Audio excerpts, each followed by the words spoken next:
Hello, everyone. I am Direwolf20, and welcome to the modding panel at MINECON 2016. How's everybody doing?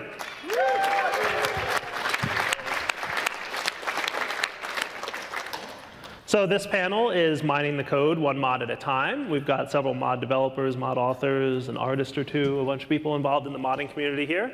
And today we'll be talking about some of the processes that they go through in making mods and working with mods and enjoying the mods. So quick show of hands, who here has played modded Minecraft before? Oh, that's a surprise. Cool.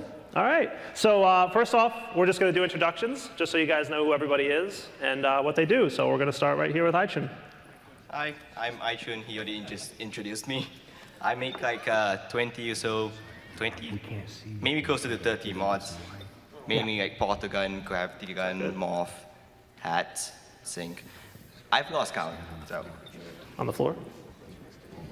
I'm Lex Manos. I create the Minecraft Forge modding API, the thing that makes all of these people able to do what they do.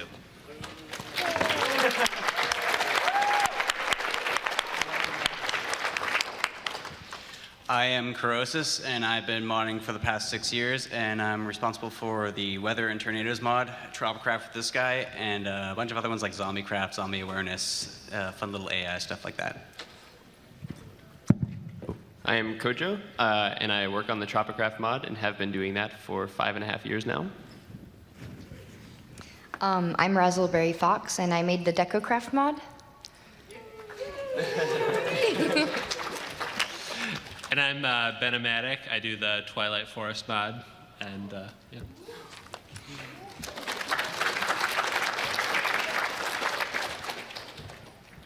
Cool. So a lot of people ask me, what got you started into things? I would like to know from you guys, what got you started into modding? What was the thing that kickstarted your interest in modding Minecraft and getting you doing what you're doing? For me, it started out in high school when I was playing Minecraft. I was in my last year of high school, and I was talking to my friend, and we were playing Minecraft, and he introduced me to mods. So I saw how the mods were, and I got curious, and I like to create my own things. So that's how I got started. And that was about 5.5 years ago. Similar story. My friends learned about Minecraft back when we were in high school. We got together and played for quite a while, and everyone got bored with it after a week. So I started digging around like I do with every game that I get bored of, and looking at the internals and just having fun with it. I remember the exact moment that I got into modding. I knew that there was some sort of modding community going on, and I was really into the game at this point.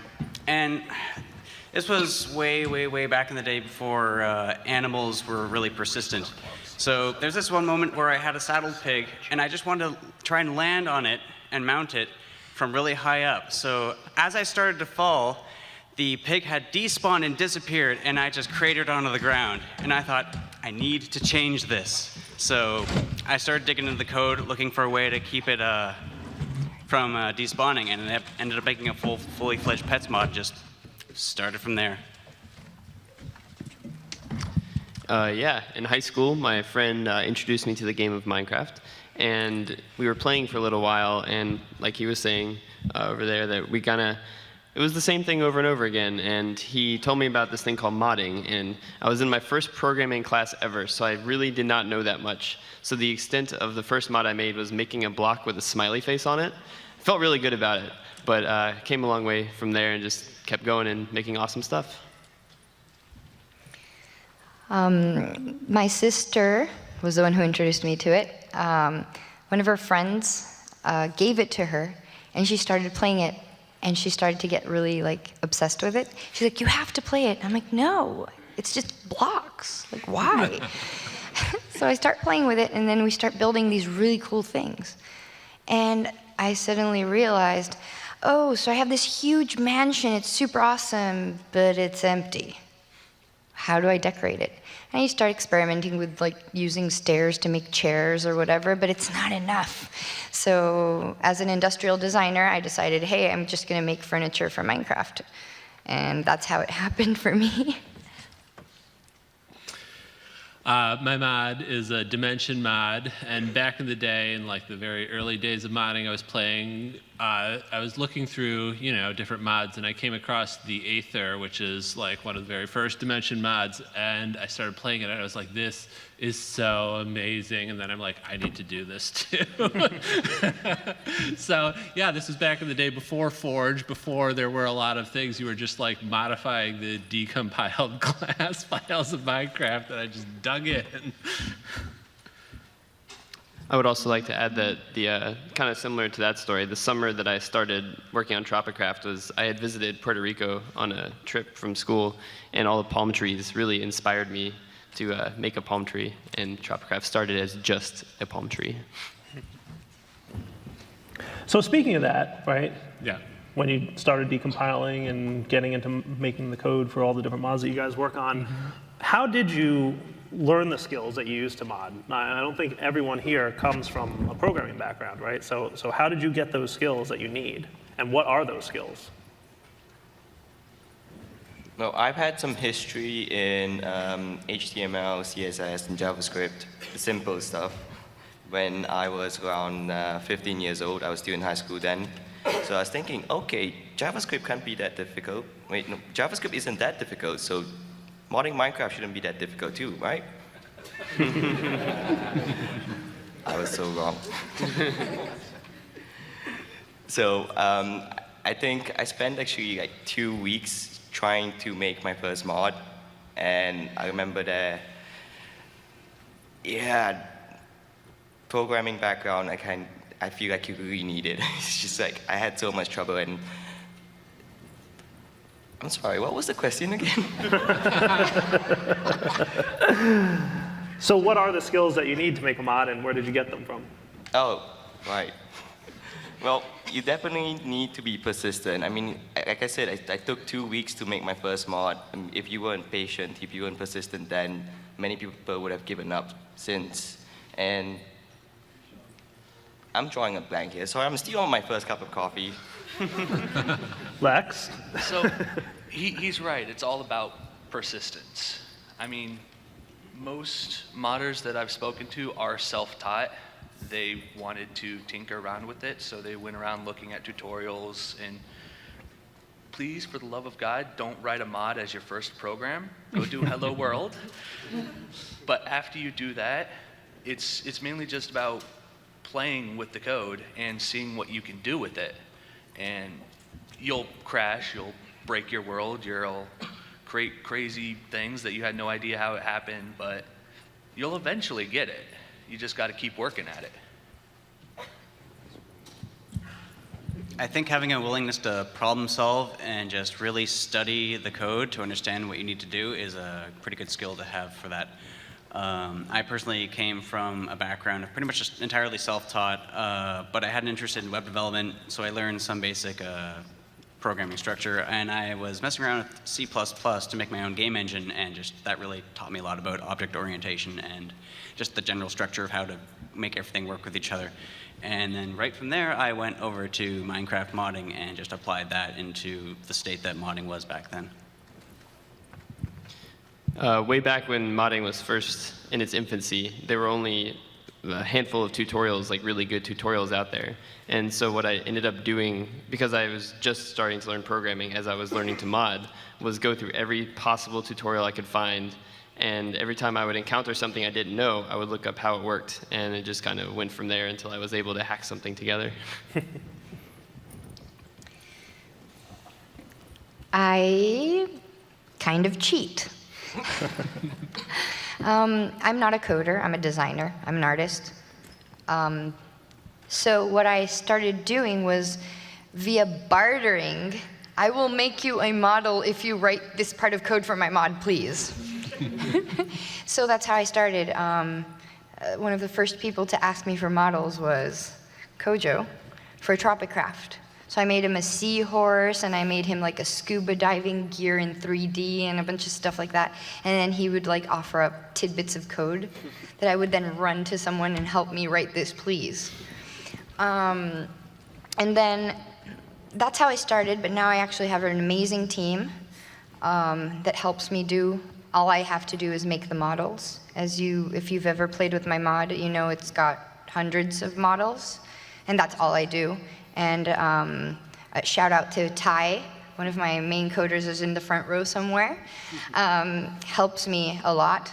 Genius person with amazing skills for coding. And my husband, who actually now works for Mojang, he also helps me a lot with my code. So yeah, I kind of cheat at it because I suck at coding. I just started taking my first coding lesson. I just finished a 5-week course, and I aced it.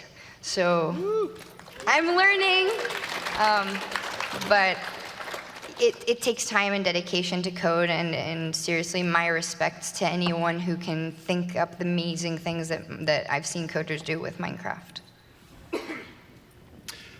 For me, being one of maybe the older people on the panel, I had learned code. Like, I had always been really interested in programming, like from back on programming basic on an Apple II or a Commodore 128, up to learning C with the Kernighan and Ritchie book, basically self-taught, but I also do have a computer science degree now.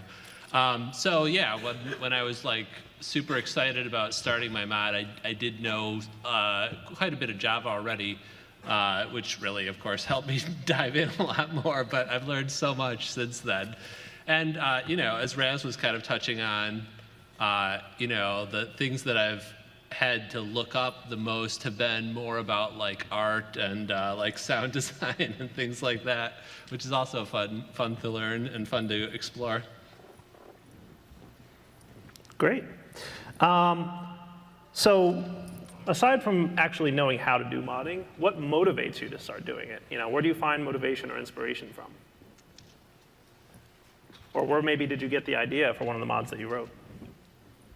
For motivation, I feel that we are all very creative people, but we don't have a way to output it.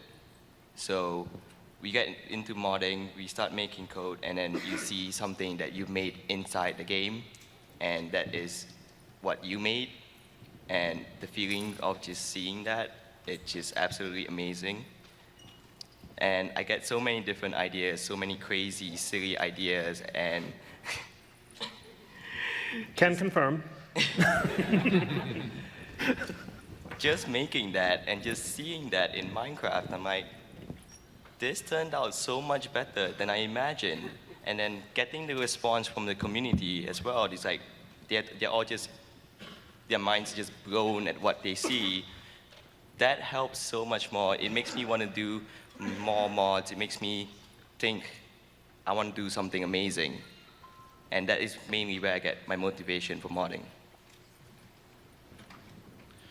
For me, as I don't actually create any content, I get my motivation from the fact that these guys exist, and the fact that after several years of work, we have a community that goes together, and we're teaching kids how to program. We're helping the community. We're having a lot of fun while doing it. So if I can help make that happen, it makes me happy. I've always had a passion in AI development myself. I just always wanted to know what was going on in the minds of the NPCs that I was fighting in games. And I found that that is what's motivated a lot of the mods that I make. I just want to make the game more challenging. There's a lot of popularity for tech mods, but I don't consider it a good time unless you're in the corner screaming, trying to survive from all the mobs trying to break the walls down at you and stuff like that. And so that's mainly what motivates me. But then sometimes there's just the happy accidents that happen. Like I wanted to push mobs away from me with some code, but accidentally they kind of just rotated around me, and then that turned into a tornado eventually. So it just kind of, experimental code can kind of just create some interesting things. For me, it was about seeing how far I could take it. As I said before Tropicraft started, I was a palm tree. But one day I was just kind of hanging out in one of the modding chats and mentioned that I had wanted to do volcanoes, and someone was saying, oh, I'm working on volcanoes. And so that kind of joined in. And then he was saying how, oh, I'm thinking about doing a tropical storms kind of thing. And I was like, well, that would fit perfectly with what I'm doing. And it kind of became, what else can I add to this that would make the experience even better? And it kind of just continued from there.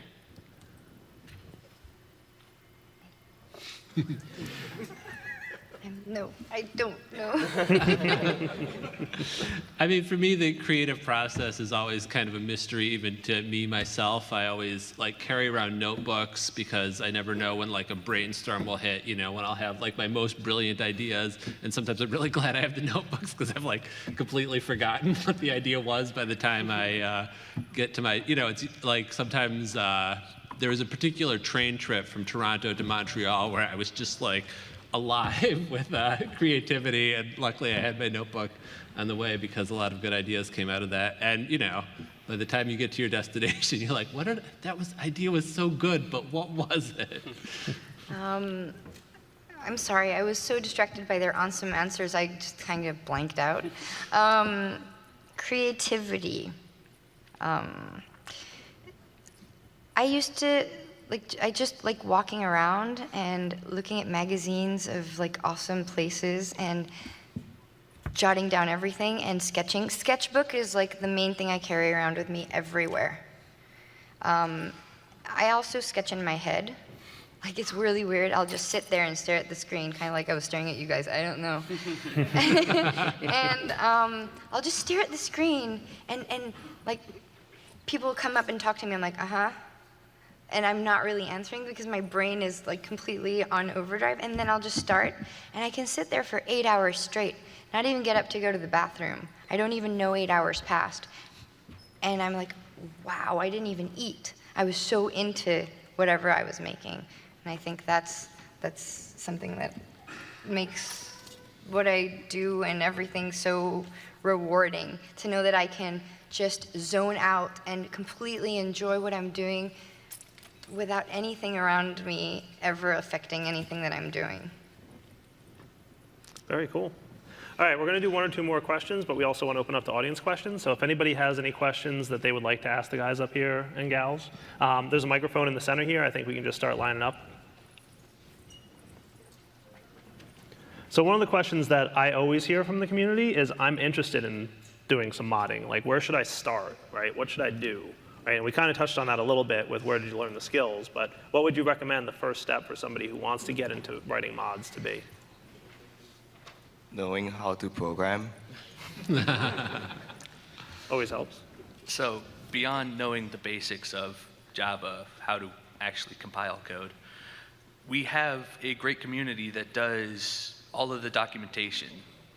You got to remember that Minecraft isn't open source. It's not designed for mods. So you have to learn by talking to other people. The Forge forums, the Forge documentation, all of the open source mods that are out there, there's tons of people who are willing to help and tons of documentation. Yeah, have a plan of something that you actually want to do in the game. If you have that, you can use that as your motivation to really get something done, rather than just being like, I want to learn how to code. You got to be like, I want to learn how to make this thing happen in the game. And if you hopefully already kind of know some programming, that would be great. If not, just try to get some object-oriented skills going on, and then you can just start diving in. And yeah, you find some features that are really similar to what you want to do and study that code and see how they go about approaching it. If it's not in vanilla Minecraft, there's probably a mod out there that's already done it. So there, as Lex was saying, there is a lot of GitHub repos out there that you can study this kind of code. So yeah, just go nuts with that. I think the biggest thing for me about learning how to mod would be if you have an idea, a specific idea about what you want to do, you take that idea and you figure out what you need to learn to make that happen, and then you break that down even further. So if you want to make a crazy mod like tornadoes, let's say, you have to start first by understanding what a tornado would, like how you would comprise it. So maybe it's like particles. So you have to learn about particles. Oh, but to do particles, you have to learn about how like entities and mobs work. And so you work your way backwards. This is assuming you know Java. And if you don't know Java, as he has said, learn Java. I think you also need to know what okay, modding doesn't necessarily have to be a one-person team. You have to figure out what is it that you like to do. What can you do? Can you make models? Can you make textures? There are not as many, artists in the community are hard to come by. There's a really big lack of artists, so if you like that and that's your thing, you can approach a mod in that way, or you can approach modifying the game in that way. It doesn't even have to be a mod at first. They developed this amazing system where you can make 3D models and put them in vanilla and replace a block with them. So you can start with that. You don't have to know how to code. You have to know how to read I think it's JSON file based, which is really, really easy to read. And you just replace the model that they gave you, which is a solid block, and you can add maybe, oh, I want a refrigerator, so I'll turn the iron block into a refrigerator block, and you can add a little handle to it and stuff, and you can put it in the game. So it doesn't necessarily, you don't have to code if you want to take a more artistic approach or a more creative approach. The community needs people who are teams that are of individuals that are specializing in different abilities, not only coding. Yeah, I mean, to add on what they were saying, I would just say to don't be afraid to look at other people's code. It's open source for a reason. If there's something that you want to do in the game, and there's a mod that does a similar thing, like look at their code on GitHub and see what you can do to modify it to do what you want to do. And one final thing is don't be afraid to ask for help from anyone. The worst they can say is no. That's right. Yeah, persistence in in figuring out what you want to do is very important. Don't let anyone shut you down from your idea. Ask people, teach me to model. I've offered modeling classes. People, I don't charge. Tweet at me, teach me how to model. I will gladly sit down with you and teach you. Make a YouTube series on how to model. Will you help me? Sure. Great. All right, let's hear from the audience. What are some of the questions you guys want to hear? Okay, would you ever recommend for starting modding for programming any of the block-based programming like platforms like what they're showing in the convention hall? Because you're talking about doing the code itself and not just moving blocks around. So what you're talking about, I think, is called graph programming, where it's blocks that have the title if statement, and you set a couple values and you link them together. Well, they're showing down in the main hall of these platforms where you've got the blocks and it's like Scratch, but for programming. That is actually an excellent tool to start learning basic Closer to the logic mic, please. Speak closer. Sorry. That's an excellent tool to start learning the basic logic in how to understand the basics of programming. So if you can get your hands on that, that's an excellent tool to use. Mm-hmm. And I think code.org has something similar to that for learning. So that's, like he said, a very good introduction. I have to add to this because you know how I'm learning coding? You know what my 5-week course was? Blocks. Scratch. No, really. My husband looked at it and he said, this is going to help you think like a programmer. And the final test was so hard, even he had trouble. I was like, I'm stuck. And he sat down and he's like, oh, wow. And everyone's like, it's Scratch. No, Scratch is great to learn because it's a visual block-based coding program that will help you start thinking like a programmer. So it's great, in my opinion. Yeah, do what helps you learn the best. That's the best way to get started. Yeah, I would agree. I mean, like I said, I started, back in the day, I started with Apple Basic, and other very simple languages, and, that helped me in figuring out how to tell the computer to do things, basically. Yeah, so start with something that's on the level that you're ready to take on, basically. And you can even continue to use it later on. Oh yeah. You can use it for really helping you visually structure how you want to do your code. And even professional development kits like Unreal Engine, there's a lot of professional games that come out with that one. They use that kind of system to just link the code and the actual like AI decision trees, how they're going to have the conversation and stuff. You can really build them in that kind of system as well to really help you self-hud. Good question. Thank you. Hi, Minecraft 101.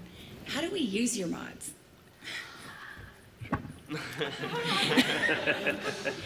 Because I've tried to figure out how to load them and use them, and I can't figure it out. And that links into a question that we also had prepared was, where to get mods and where to get them safely. So, Bingo. yeah. So I'm not exactly sure when their panel is, but there is a panel later today specifically about mod packs and FTB, 2 p.m. They make it really easy just to get a bunch of mods and put them together. On my side, you just install Forge with the installer. It's 2 clicks, and then you just put mods into a folder.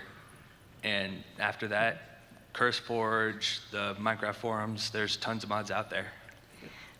I've gotten a lot of parents talking to me via the Minecraft forums, like, how do I install your mod? My child really, really wants your mod, and I don't know what to do. Basic steps is always look at the versions.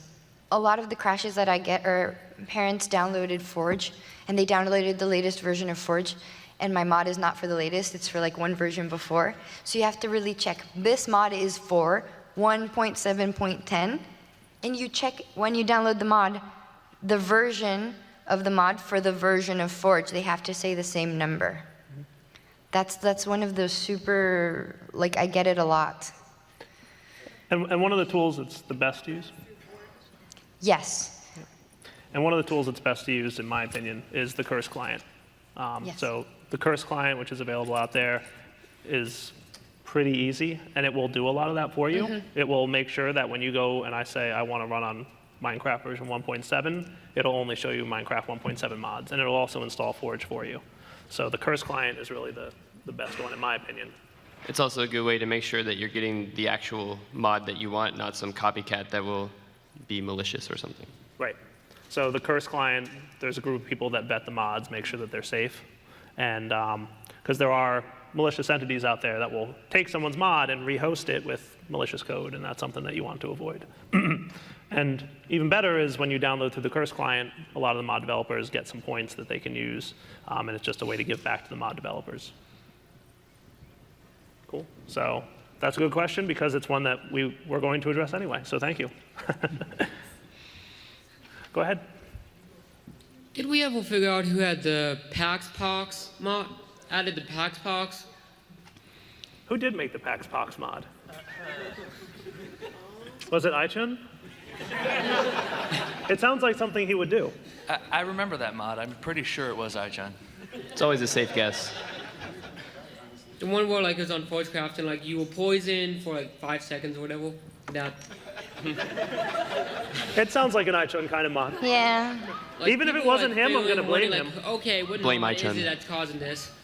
Yeah. Okay, actually, before I came here, and Croesus knows about this, I was actually supposed to update that and remove it entirely.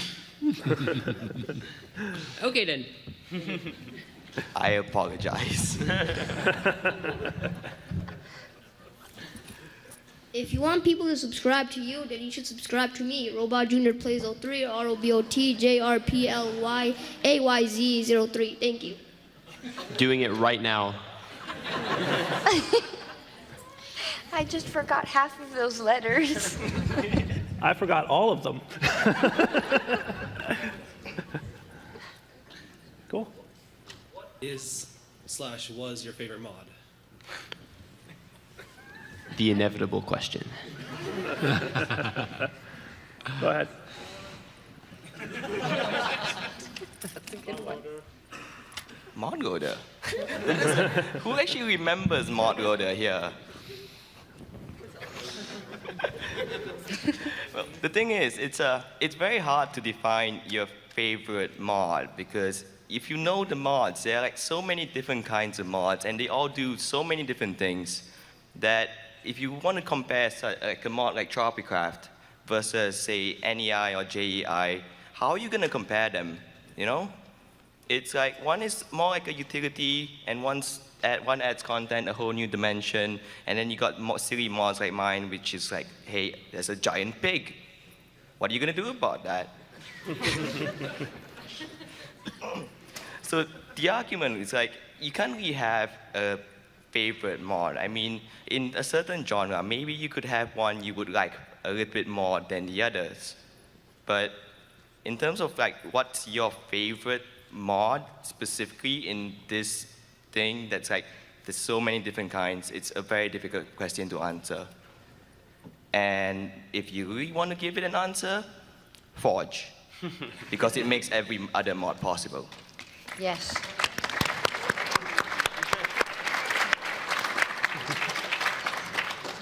Anybody else want to chime in on that one?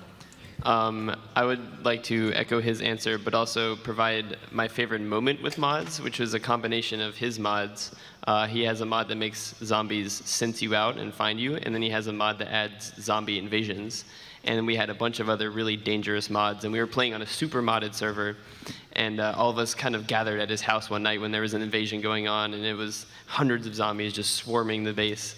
And I remember that we were all gathered on the roof because they had dug into the downstairs, and we were all really scared.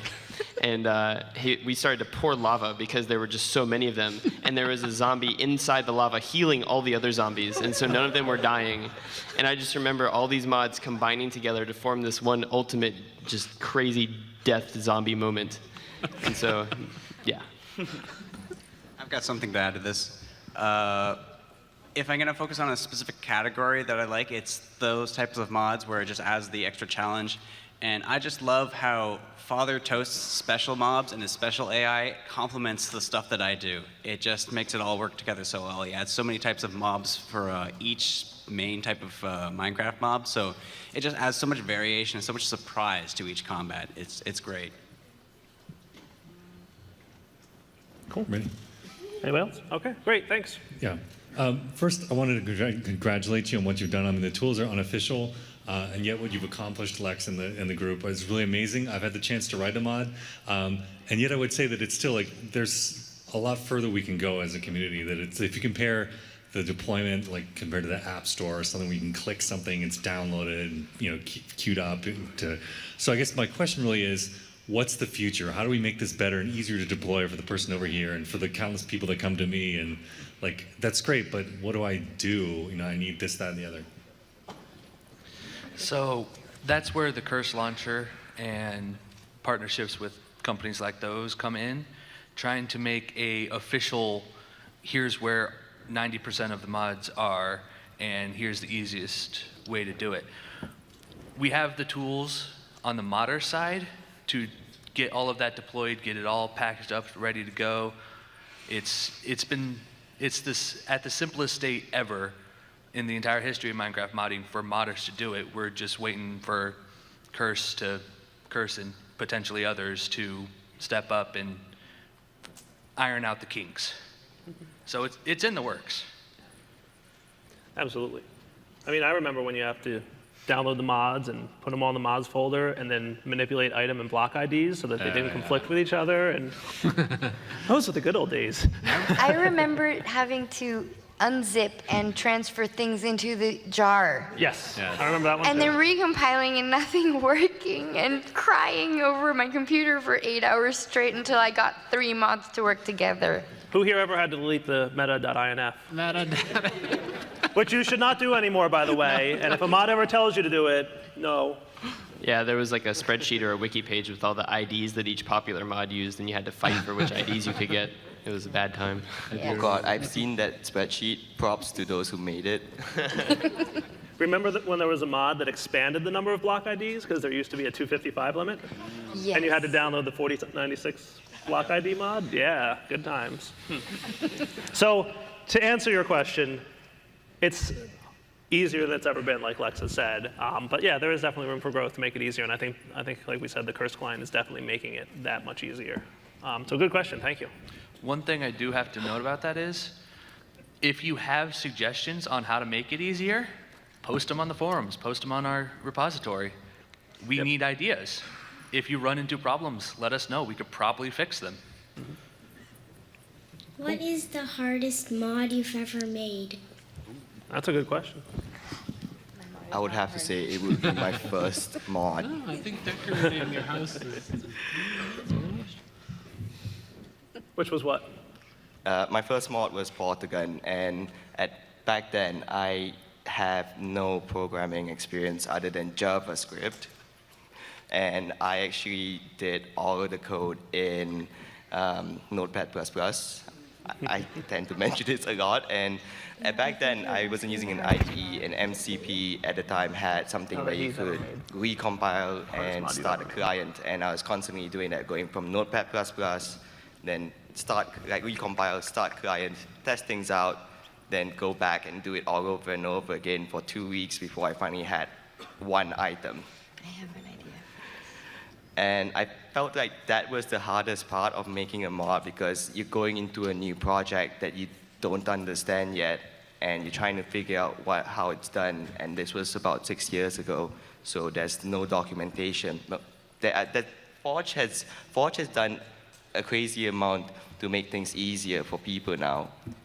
And I appreciate that, but 6 years ago, it was so much more difficult to make a mod, especially when you don't have programming experience. Don't make the same mistake as I did. Please don't. Anybody else? I mean, it's just a part of my mod, but one of the hardest features in it to make was the Hydra, a giant multi-headed dragon. The infrastructure, the code behind it was so complex. It took me like 2 or 3 weeks of just coding before I could even see the thing in game, before I could even see the monster in game. And then after all that, once I was finally okay, it's ready to turn this thing on. Let's see it. So I turn it on, and immediately this giant multi-headed dragon appears, and all 5 or 12 of its heads turn on me and incinerate me. So from there, what I had to, I was actually in the position of trying to make this thing possible to beat, rather than, just trying to design a tough monster. So there was this one project that I was working on back in the day, and it was just too big to ever actually release. But there was one section of the mod which was using a lot of block physics-based stuff, and I tried to implement a physics library called JBullet. And in the end, I just kind of tried to make this big spider bot thing that would have actual physical limbs that would interact and react each with inverse kinematics and everything like that. And it would just try to climb on villages and stuff like that, and just destroy them if it could do enough damage. And I actually managed to release a little part of that as sort of like an experimental mod, where you can actually get on the thing and walk it around with controls and just try to climb over mountains and just see how silly it works out.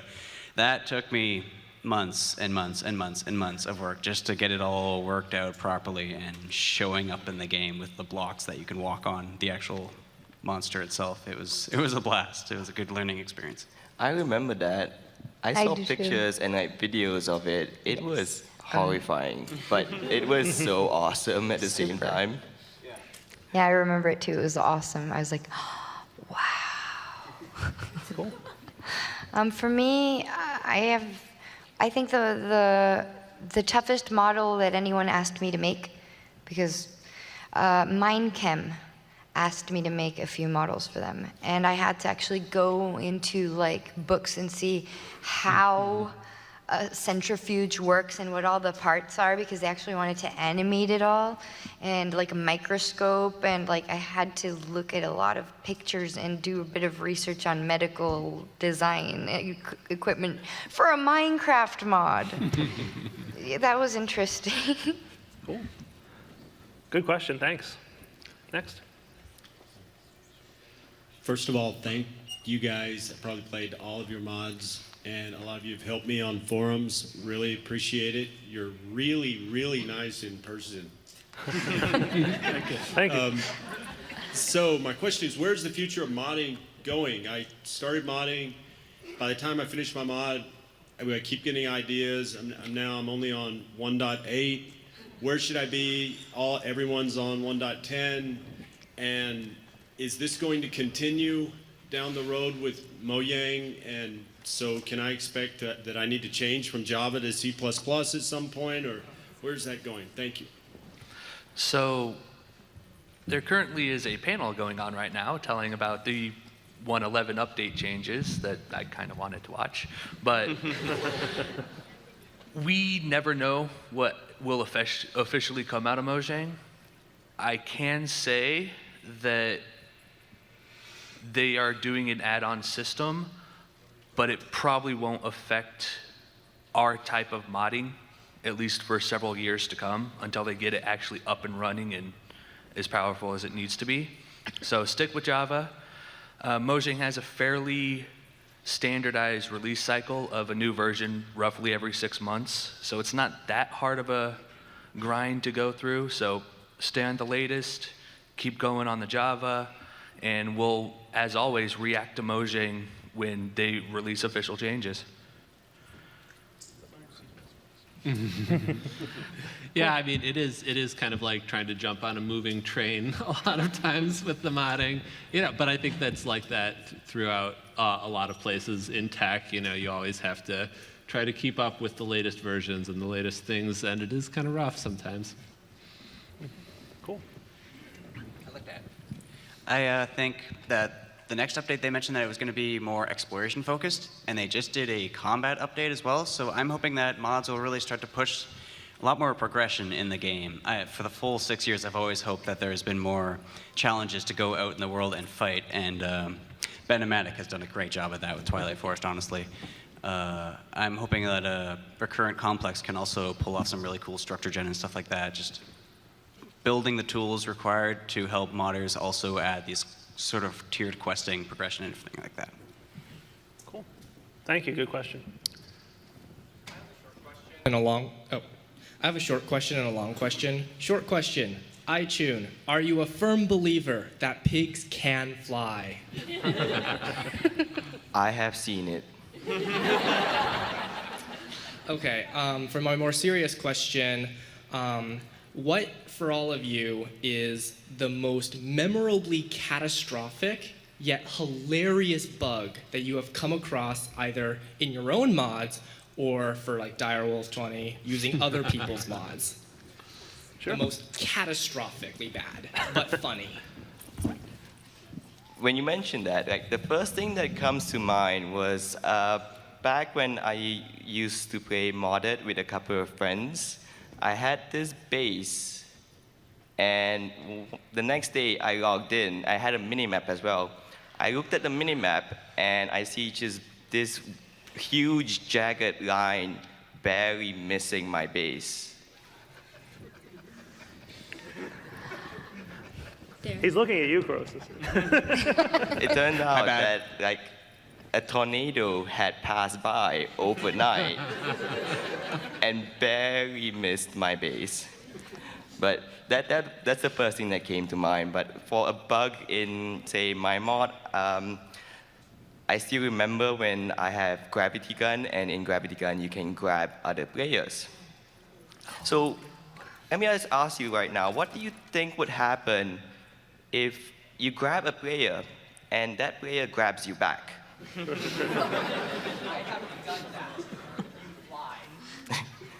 There you go, you fly. And I heard about people doing this, and I hear that they use this as a quick method of transportation. It's like two people, it's like, who needs minecarts? Who needs pigs that fly? Just grab each other and soar into the air. Unfortunately, most of them died from fall damage.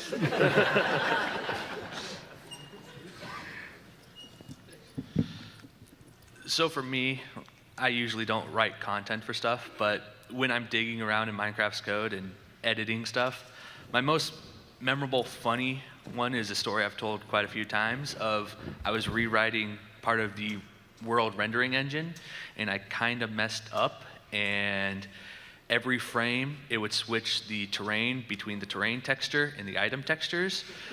So it was all spazzing out. And when I program, I listen to lots of like electric music and stuff. So I'm just sitting there, I just made my own rave. Enjoyed that for a few minutes, went and fixed it. The most catastrophic thing that I've ever done is you know how if you put a block of water next to another block of water, it'll make another block of water? I accidentally did that with lava, and I accidentally made it not require the second block of lava. I may have made a lava ocean in about 2 ticks.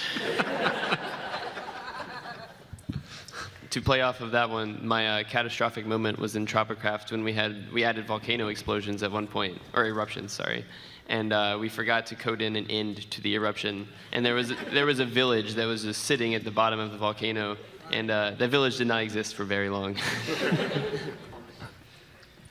I have a mod that I've been working on for a while, and I've been testing it with some friends. Minecraft has some localized difficulty stuff where it'll get harder if you stay in a certain area, and I've been trying to complement that so much by keeping track of how much damage you do to mobs and just how good of material you have. So I was testing this with a mod pack, and mod packs like to have a lot of mob grinder type stuff, which will just automatically kill off these mobs. I didn't realize that in order to actually kill these mobs, they're doing about 500,000 damage on a hit to do this. So I had not coded any like max limits to any of my values, and I did stuff like boost speed of zombies, boost damage. They would have some abilities to like jump and lunge at you if you're trying to fly in the sky. And when that information from the mob grinding came in, the whole game just went absolutely insane, and everybody was just freaking out. It was great. I love it. Catastrophic. There's nothing catastrophic about furniture. But some people may beg to differ, by the way. Okay. I know some interior designers who would differ on that opinion. Okay. I have one short and one a little not short. The worst thing that DecoCraft ever did was we had this hit, like the invisible block system, and people used to use that to bypass other people's chests by, I don't know how they placed a block and an invisible block would pop in and it would remove the ownership from the chest, so other people would like place one of my blocks and then steal everything from someone else and then take their block and walk away. That was, I think, the worst thing that DecoCraft ever did. But like the worst thing that ever happened to me is I have my friends call it my Franken server. It's a server that I've had since like beta. And I've updated it every version, and every time I update it, something goes horribly wrong, and I'll suddenly walk into a world and everything is iron bars, and all of my things will be mushrooms with iron bars, and my trees will turn into something else. So I have like backups everywhere, and every update, my husband just groans, "Oh no, we have to update your Franken map." It's like the worst thing because it just does all these weird things. The worst one was probably when they switched from ID numbers to block names, or that was just, no. It took us like a month to get my map kind of working. Oh. And it was horrible. Yeah, I don't have any like memorable bugs. Although every time I'm playing Minecraft, I do generally like end up making a machine that runs out of control and probably kills me like 5 or 6 times, or overruns the entire world with chickens or something like that. That's the fun of modded Minecraft.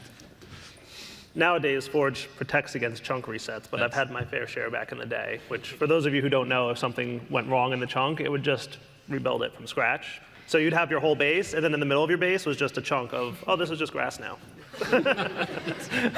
Everything you had is gone. Yeah. Next question.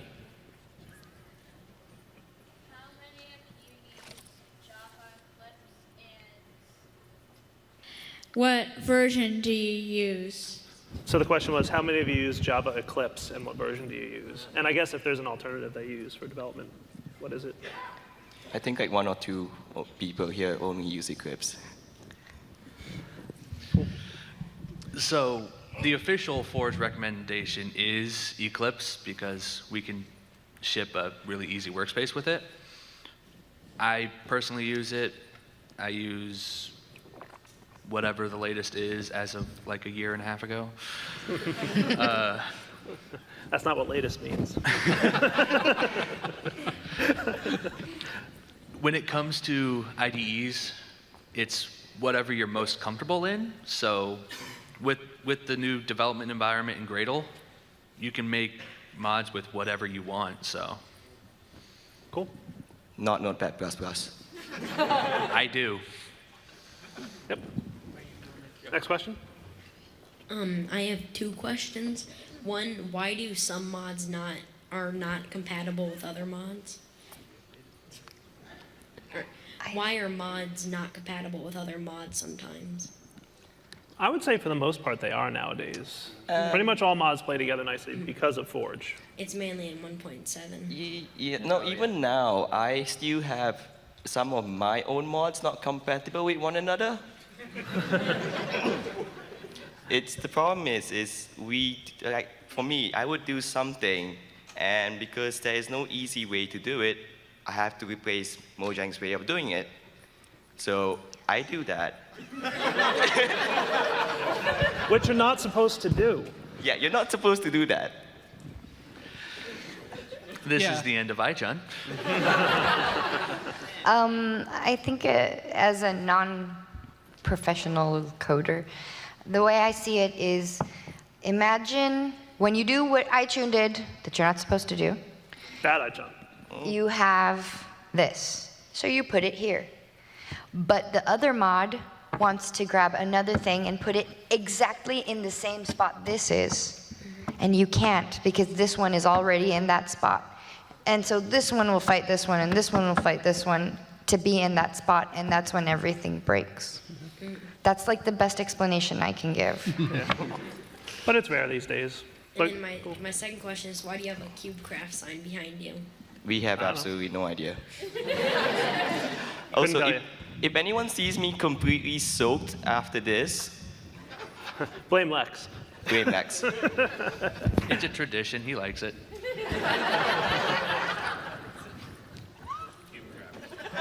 Yeah. My question is, what's the most time-consuming mod you have ever made?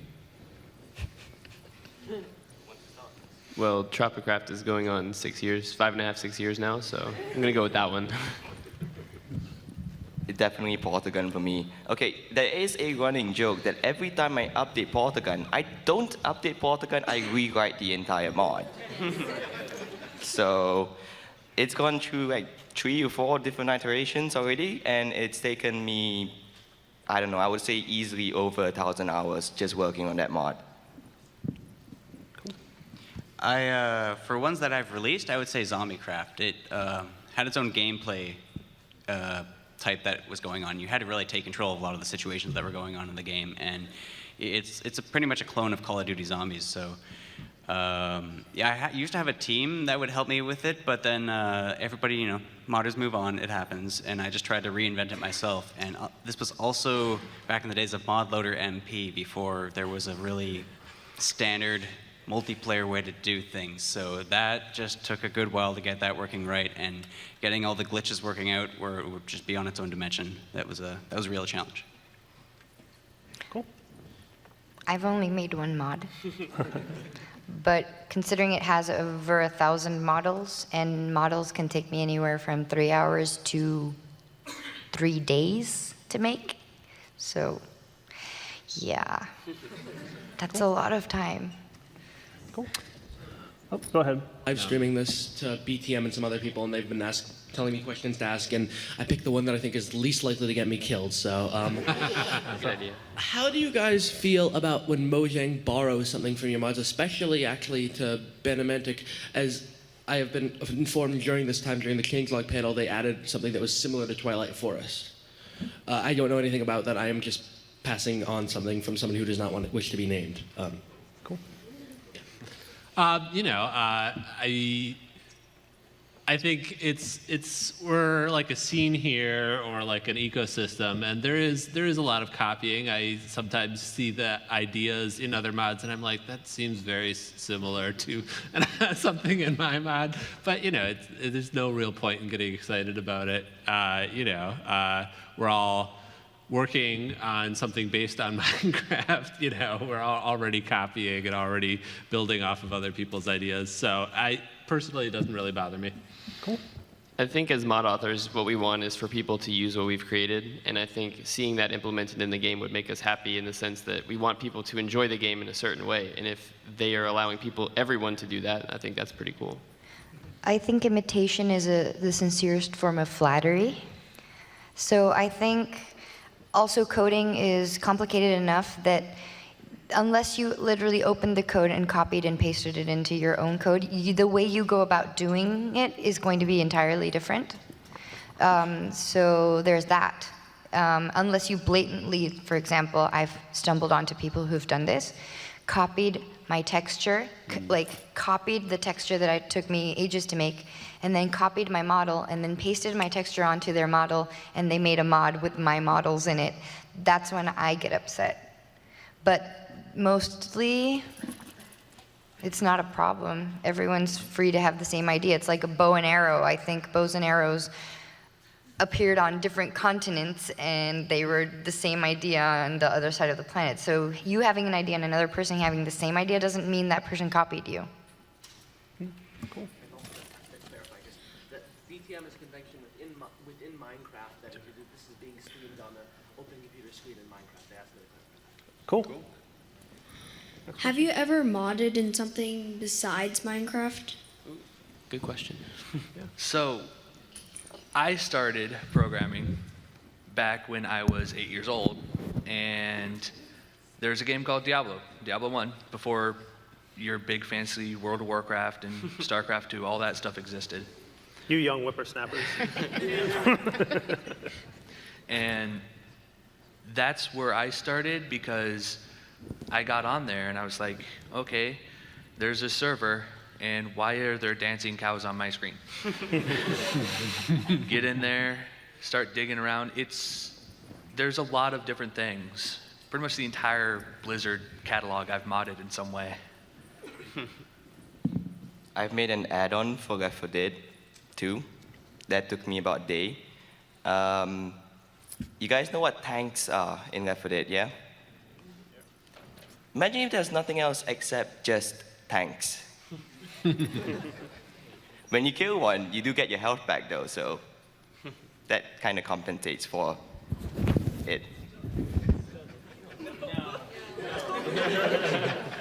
Trust me, it does. Lots of people have played it. It compensates for that.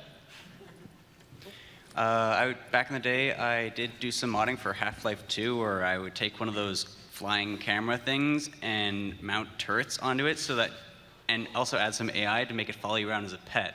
And you could point it at a target and be like, go after that guy. And he would just wander over there, and the 3 turrets would lock on and just take out the whole team. I think I have a video of that on my YouTube channel. It's pretty hilarious stuff, yeah. I used that with Source Mod and the other one, I can't remember what it's called. Did that stuff briefly before Minecraft. And back in the day when StarCraft 2 was in beta and it didn't actually have a map editor, people really wanted like 8-player maps, but I think there was only like 4-player ones at the time, so I just started to get really handy with a hex editor and started to just adjust that stuff to expand the resources and the spawn points and stuff like that and everything, and release that actually on Curse way back in the day. Cool. Good. All right, I think we have time for one more quick question. So. You talk about in the past when we had to mod with NCP and mod loader, and you had to unzip everything and just dump everything in the jar file. And in the past, when my friend and I worked on SCP Craft, I had to modify a lot of the world rendering classes and the animal AI and all of that. And unfortunately, obviously also Optifine did that as well. So I had to talk with like the developer of him and ask him to give me the code so I can give a patch file and all of that. And in the past, obviously, you had to talk with other developers, like what ID did you use and all that. So my question is, how often did you have to talk to other developers in the past and be like, what ID are you using? Hey, can we work together to fix our mods, to work together, because this is a mess? Quite a bit. Yeah. Yeah, first of all, thanks for making SCP Craft. I like that one. But yeah, Forge, I mean, when it came out, fixed a lot of the very, very early conflicts with, you know, you're modifying code and someone else is modifying the code and they just clash. Yeah, I think as of previous to version 1.10, there was biome IDs for everything, and my mod adds a tons of biomes. So yes, I've had to work with people like the developers of Biomes Aplenty and things to like work out an ID system that like minimally clashes, but there's always problems as long as there's IDs. So unfortunately, we do have to wrap up the panel right now. So we're getting the red light, and it's flashing at us, and it's saying stop talking. So thank you, everyone, for coming.